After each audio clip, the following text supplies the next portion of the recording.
बशीर भैया बताएं कि आर्मी चीफ का कितना बड़ा किरदार है, आपकी उनसे मुलाकात भी हुई है मैटर जो है सॉर्ट आउट करने के हवाले से। वो 1000% इस काम में थे कि मुल्क नियमन हो जाए बस। अच्छा, तो क्या कहते हैं चीफ साहब, क्या राय रखते हैं कि क्या बहुत ताकत का इस्तेमाल या मुलाकात की जो उन्होंने बात नहीं, की? ताकत का इस्तेमाल बिल्कुल नहीं, बिल्कुल नहीं, बिल्कुल वो सिर्फ और सिर्फ मुज़ाकरात पर है और अल्हम्दुलिल्लाह उनकी बरकतों से सारा काम हो गया। और आप समझते हैं। मैं हूं आलिया और आप देख रहे हैं breaking barriers with Alia Shah. Thank you so much for watching my show. इससे पहले कि आप मेरा ये शो देखना शुरू करें, मैं आपसे ये रिक्वेस्ट करूंगी कि अब से कुछ देर पहले, कुछ घंटे पहले मैंने जो प्रोग्राम अपलोड किया था, आप पहले वो देख लीजिए, क्योंकि ये उसी प्रोग्राम का तसलसल है। यानी ये कि उसके अंदर मैंने कुछ बातें बताई थी आपको कि जो टीएलपी का धरना है उसके हवाले से क्या होने जा रहा है, और हूबहू सेम टू सेम सब कुछ वही हुआ जिसकी तरफ मैंने इशारा किया था। ऐसा ज़बरदस्त सरेंडर किया गया है, लेट लेट के बैठ के सरेंडर किया गया है टीएलपी के सामने। वो धरना जिसका आगाज़ कुछ दिन पहले हुआ था। आज के इस प्रोग्राम में मैं आपको जो बातें बताऊंगी उसमें बहुत सारी बातें जो हैं वो हो सकता है आपको उनमें उसके मानी तलाश करने पड़े, उसमें मीनिंग तलाश ना करने पड़े, आपको थोड़ा सा ज़रा डीप जाके देखना पड़े। हो सकता है मैं बहुत से नाम ना लूँ, मैं बहुत से ऐसे नाम ना लूँ जिनके नाम लिए बगैर भी जो है वो बात की जा सकती है और उसके बगैर भी आपको सब समझ में आएगा। यही वजह मैंने आपको कहा पहले ज़रा वो देख लीजिएगा मेरा प्रोग्राम, और फिर आप ज़रा इस प्रोग्राम को तफसील से मुकम्मल तौर पर देखिएगा कि आखिर हुआ क्या है। वो कहते हैं ना कि वो एक बोला जाता है पंजाबी में मुहावरा कि सज्जी दिखा के खब्बी मारना या फिर खब्बी दिखा के सज्जी मारना। यानी इसको कहते हैं कि आपने दाईं को नहीं किसी को मारनी हो तो आप जो है उसको दिखाते ये हैं कि आप बाईं तरफ से हमला कर रहे हैं, लेकिन दरअसल आप अटैक किसी और तरफ से कर रहे होते हैं। ये हुआ क्या, मैंने आपको पहले ही बता दिया था। मैंने आपको ये बताया था कि कुछ जिस तरह की मीटिंग्स के अंदर से बातें आई हैं, अब होगा ये कि जो कुछ नकात, कुछ डिमांड्स हैं टीएलपी की वो माननी पड़ेंगी, और वही हुआ। टीएलपी की जो इस अभी कॉन्ट्रैक्ट हुआ है, जो अभी ज़ुबानी यानी ये कि वर्बली या रिटन शेप में जो भी हुआ है सामने नहीं आया, अभी आवाम को नहीं बताया गया, अभी लोगों तक हुकूमत की तरफ से या जितने भी फरीकैन थे। मैंने आपको ये भी बोला था अपने पिछले प्रोग्राम में, मैंने दो फरीकैन नहीं कहा था, मैंने ये नहीं कहा था कि एक तरफ जो है वो हुकूमत है और दूसरी तरफ जो है वो उसके टीएलपी है। मैंने आपको कहा था जितने भी फरीक हैं। तो आज के ये जो ख़बरें अब तक हम तक पहुंची हैं और जो फैसले हुए हैं उससे ये अंदाज़ा हो चुका है कि इसमें कोई एक नहीं, कोई दो नहीं, बल्कि दो से ज़्यादा फरीक शामिल हैं। कुछ सिर्फ हुकूमत या टीएलपी की हम बात नहीं करेंगे, बल्कि इसमें नज़र आ रहा है और ये कहा जा रहा है, ऐसी वीडियो सामने आई हैं जिससे ये पता चला है कि इसमें तो दरअसल आर्मी चीफ ने भी एक बहुत अहम रोल अदा किया है, बहुत बड़ा किरदार अदा किया है इसके अंदर। तो मेरे पास 1 से 2 वीडियोज़ हैं। पहले मैं आपके सामने वो वीडियोज़ रखे देती हूँ ताकि आप वो देख लें, आप में वाज़े हो जाए, और फिर मैं इसके ऊपर आपसे ज़रा बात करूँगी कि ये हुआ क्या और ये क्या है, इसका मतलब क्या है। हम ज़रा ये जानना चाहेंगे, हमारे पास कुछ सवालात हैं, वो सवालात भी पूछना चाहेंगे।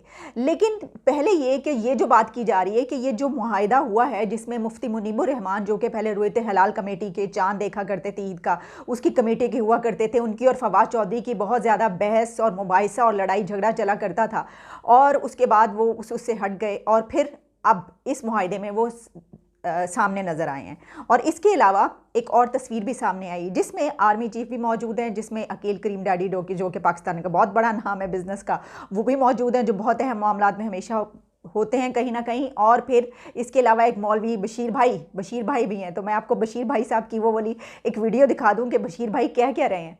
तो उसके बाद फिर मैं आपको मुफ्ती मुनीब की भी एक छोटी सी वीडियो दिखाती हूँ कि उसमें उन्होंने फवाद चौधरी वगैरह के बारे में क्या कहा और शेख रशीद के बारे में, और फिर हम अपनी बात का आगाज़ करेंगे। बशीर भैया बताएं कि आर्मी चीफ का कितना बड़ा किरदार है, आपकी उनसे मुलाकात भी हुई है मैटर जो है सॉर्ट आउट करने के हवाले से।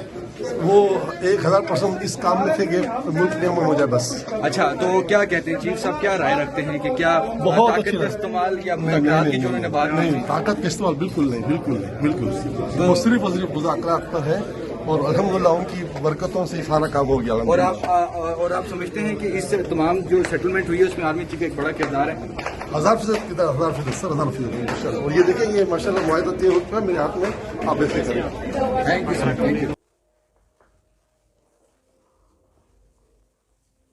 सीधा लोग हैं, इन्हें अपनी ज़बानों बयान पर कंट्रोल है।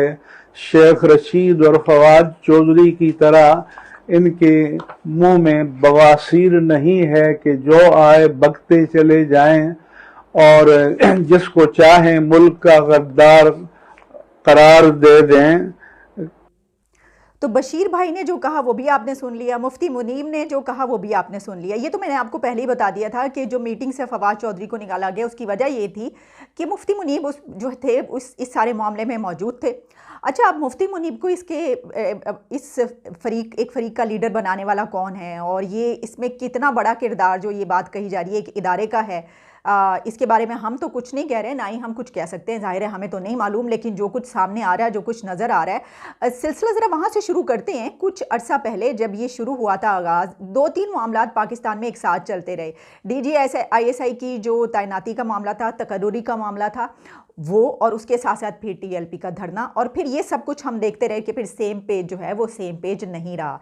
ये सब मामला साथ साथ चलते रहे। अब जो आखिरी मीटिंग जिसके मुतालिक हमने बात की थी उसमें तो ये पता चला था कि इमरान खान साहब ने ये कहा था कि ना मैं कभी किसी से ब्लैकमेल हुआ हूँ और ना मैं कभी किसी से ब्लैकमेल होऊंगा। वो जमात जिसको कलदम तो एक अरसा पहले करार दिया जा चुका था, TLP तहरीक लब्बैक पाकिस्तान की कलदम जमात, और जिसको अभी 2 दिन पहले हुकूमत पाकिस्तान की तरफ से इस जमात को दहशतगर्द पार्टी, टेररिस्ट पार्टी, इसके अलावा एक मिलिटेंट पार्टी, एक ऐसा ग्रुप के जो क्लाशनकोफ पकड़ के पुलिस वालों को मार देता है। 5 से ज़्यादा पुलिस वाले शहीद हो चुके हैं। उस जमात को एक ऐसा ज़बरदस्त यू टर्न लिया गया है, इसको क्या कहें हम, 360 डिग्री का जाविया, हम इसको, मतलब मैं तो कहती हूँ कि इसको यू टर्न भी नहीं कहना चाहिए। वो जमात जिसके लिए हमने कल तक ये कहा कि ये तो हमारे जो पाकिस्तान के दुश्मनों से जो है वो सपोर्ट हासिल करते हैं, इनके पीछे तो इंडिया की फंडिंग है और ये एक दहशतगर्द जमात है, आज से हमने इसको कर दिया और ये अब एक अस्करी जमात है और इसका सियासी पार्टी ये नहीं रही, हम ये डिक्लेयर कर चुके हैं। लेकिन 24 घंटे के अंदर हम वापस उसी नुक्ते पर आकर खड़े हो गए हैं जहां पर अब ये पता चला है, जो खबरें सामने आ रही हैं कि TLP को एक मरतबा फिर जो है वो सियासी जमात करार दिया जा रहा है। मुफ्ती मुनीबुर रहमान का ये कहना है कि TLP अब एक दोबारा से एक सियासी पार्टी के तौर पर, एक पॉलिटिकल पार्टी के तौर पर सरगर्म नज़र आएगी। यानी उसके ऊपर से तमाम जो उसको कहा गया कि वो एक दहशतगर्द जमात है, वो एक कलदम है, हत्ता कि जो उसके कलदम होने की बात है वो भी उठा ली जाएगी। तो फिर बाकी जो जमातें हैं उनके बारे में भी तो हम ये कहेंगे कि आखिर इन्होंने जिस तरह कुछ पुलिस वाले ही मार दिए ना, क्या हो गया, इन्होंने भी कुछ पुलिस वाले मारे, तो जो बाकी लोग हैं वो भी दहशतगर्दी में जो है दूसरी जो कलदम जमातें हैं जानते हैं, जिसकी वजह से FATF में नाम है और दूसरी है बहुत सारी चीज़, उनको भी तो इसी तरीके से माफ़ किया जा सकता है। क्या वो पार्टियां अब सवाल नहीं उठाएंगी? मतलब हमें नहीं पता, हम तो बिल्कुल नहीं कहेंगे। अगर आप ये समझ रहे हैं कि मैं कह रही हूँ तो मैं तो, आप अच्छे तरीके से जानते हैं कि मेरा क्या पॉइंट ऑफ व्यू है। मेरा तो सवाल ये है कि एक ऐसी जमात जिसने इतने पुलिस वाले मार दिए, जो असलहा लेकर जो है अपने हाथ में उसको करते हैं, उसके बाद आप उसको सिर्फ 24 घंटे के अंदर इस तरीके से पलटते हैं, तो इसको लेट के सरेंडर करना नहीं कहेंगे तो और क्या कहेंगे? मेरे पास तो इसके अलावा कोई और लफ्ज़ नज़र नहीं आ रहा। तो ये है सूरत हाल कि हमने उस जमात को अब एक मरतबा फिर हम सियासत में जो है वो देखेंगे। और जो मैंने आपको बात कही थी कि ये मामला यहाँ पर ख़त्म नहीं हुआ, मुफ्ती मुनीबुर रहमान साहब भी जो फरमा रहे हैं कि अगले 10-15 रोज़ में जो है ये सारी तफसीलात सामने आ जाएंगी। मैंने आपको कहा था कि ये नवंबर में तो हर सूरत मामला चलेगा, अभी आगे देखिए होता है क्या। वो कहते हैं ना, एक मरतबा पहले भी मैंने शेर पढ़ा था कि क्या वो उल्टा लटकोगे तो सीधा दिखाई देगा, तो कुछ उसी तरह की सूरत हाल है। लेकिन गहरी नज़र रखने वाले बहुत अच्छे तरीके से जान सकते हैं कि इस सारे मामले के पीछे दरअसल क्या मामलात हैं। मतलब इंतहाई एक शर्मनाक बात कहें इसको, हम क्या कहें कि अगर आपने उनके साथ किसी भी कीमत पर आप उनको लेट डाउन नहीं कर सकते, TLP को ये हुकूमत किसी भी कीमत पर, आप जानते हैं अगर आप करना भी चाहेंगे तो दूसरे लोग आपको नहीं करने देंगे। तो मेरा ख्याल है हुकूमत को भी ना सज्जी दिखा के खब्बी मारने या खब्बी दिखा के सज्जी मारने की अब ये स्किल्स सीख लेनी चाहिए। 3 सालों में इस हुकूमत ने कुछ नहीं सीखा सिवाय इसके कि बड़बोलियाँ और बोंगियाँ, जिस तरह पहले भी हमने एक मरतबा बात की थी कि बहुत बढ़ा चढ़ा के हम बातें करते हैं और एट दी एंड हमें पता चलता है ये तो कोई और हाथ दिखा गया, अरे भाई ये क्या हो गया। तो मामला अब ये पहुंचा है कि TLP के सामने हुकूमत या जिन्होंने भी डायलॉग किया है, जो भी डायलॉग हुआ उसमें सरेंडर कर दिया गया है। टीएलपी को दोबारा से जो है वो सियासी जमात के तौर पर हम आने वाले दिनों में देखेंगे अपना किरदार अदा करता हुआ। उसके ऊपर से मुकदमात भी जो है वो आहिस्ता आहिस्ता ज़ाहिर है कि हटा लिए जाएंगे, जिस तरह के हटाए जाते हैं आम तौर पर जो होता है। और हमें ये बातें मुफ्ती मुनीब के ज़रिए पता चल रही हैं, जो कि उस कमेटी का हिस्सा थे, उसको लीड कर रहे थे, कि जिसके नतीजे में जो है वो ये सब कुछ हुआ है। अब वो बेचारे आवाम, घर वाले, पुलिस के जो लोग शहीद हुए उनके घर वाले ये सवाल करेंगे कि हमारे जो लोग मर गए उनका क्या कसूर था। मतलब ये एक वाकई एक थिएटर लगा हुआ है, यानी एक जुगतबाजी जिस तरह चलती है पंजाब के जो थिएटर है ना, उसके बारे में कहा जाता है ना कि बड़े, अगर आपने जो है वो हंस हंस के जो है पेट में बल्ब पड़वाने हैं तो आप ऐसा कीजिए कि पंजाब का थिएटर देख लीजिए, लेकिन उसमें काफ़ी इखलाक से गिरी हुई जो है वो चीज़ें भी नज़र सुनने को मिलती हैं। तो लगता है कि कुछ एक थिएटर चल रहा है यहाँ पर, कि आप 2 दिन पहले, क्या 24 घंटे पहले आप आते हैं और आप कहते हैं कि ये जमात जो है ये अब एक कलअदम तो है ही, लेकिन दहशतगर्द पार्टी भी बन चुकी है, लेकिन उसके कुछ ही देर के बाद आप आते हैं और कहते हैं कि जनाब इनसे तो मुआहिदा तय पा गया है। अब जो ख़बरें हैं वो ये हैं कि जब ये सारी बातचीत हो गई है तो जो सामान बांधा जा रहा है वहाँ पर, वज़ीराबाद में जो रुके हुए थे वो अब इस्लामाबाद नहीं पहुँचेंगे वो लोग, लेकिन वो इस्लामाबाद पहुँचेंगे। मैं अभी की बात नहीं कर रही हूँ, अनकरीब एक दिन आएगा कि वो दोबारा से इस्लामाबाद पहुंचेंगे, जब कोई और मामला खड़ा होगा, कोई और चीज़ मनवानी होगी और कुछ और दिखाना होगा या सज्जी दिखा के खब्बी मारनी होगी, तो ये सब कुछ हमें दोबारा से जो फिर ये एक थिएटर नज़र आएगा। तो ये चलता रहेगा, अभी कुछ अर्सा आप देखते रहेंगे कि चलता रहेगा। मैंने आपको पहले भी कहा था, ये अभी जो है मुआहिदा सामने आया भी नहीं। तो अब ये हल किसने करवाया है, ये हम कुछ नहीं कह रहे हैं, सब कुछ आपके सामने है। जो तस्वीरें सामने आ रही हैं वो भी मैं आपको दिखा रही हूँ, जो वीडियो सामने आई हैं वो भी मैं आपको दिखा रही हूँ।